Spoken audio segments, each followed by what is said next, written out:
Bonjour, on voit fleurir sur Internet des vidéos de développement personnel qui prônent le retour à soi-même, le rejet d'éventuels masques qu'on porte pour plaire aux uns et aux autres. Et je voudrais revenir là-dessus parce que c'est toujours dans le même courant où sous prétexte de rendre les gens plus heureux, en fait, on leur donne des conseils qui ne sont pas forcément très judicieux. Alors bien entendu, il n'est pas question d'encourager le fait de vouloir systématiquement plaire à autrui.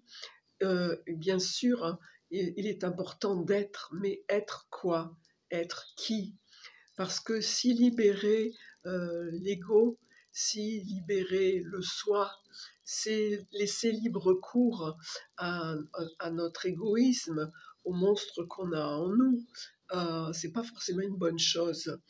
On risque de se retrouver avec des personnes qui, pour s'affirmer en tant qu'être, vont écraser leurs conjoints, leurs enfants, leurs frères et sœurs. Donc ça peut être assez dangereux, surtout dans un monde où finalement on ne transmet plus de valeurs, que ce soit des valeurs morales, que ce soit des valeurs religieuses. Chacun fait ce qui lui plaît.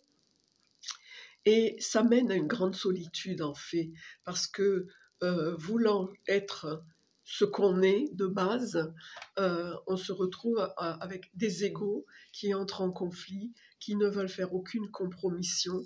Et être chrétien, justement, c'est pas ça.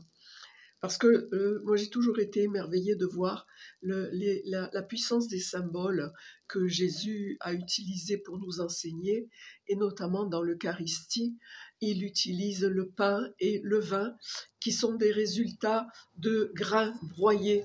Les grains de blé, les grains de raisin, ils ont été broyés. Ça veut bien dire ce que ça veut dire. Pour arriver à extraire la substantifique moelle de notre divinité, il faut passer par là. Et puis aussi être bon comme du bon pain, être bon comme du bon vin, donner sa vie en partage.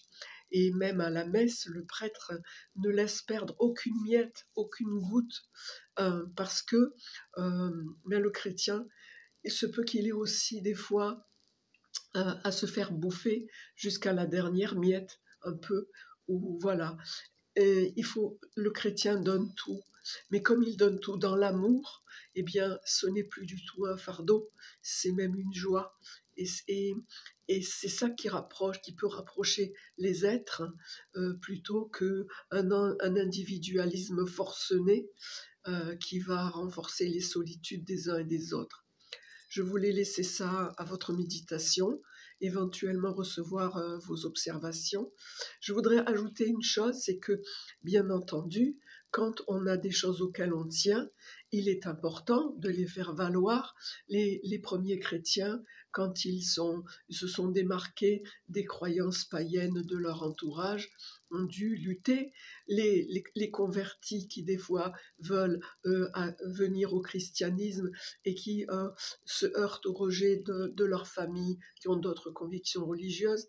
Là encore, il faut tenir bon dans la tempête, mais toujours dans le respect et dans l'amour de l'autre.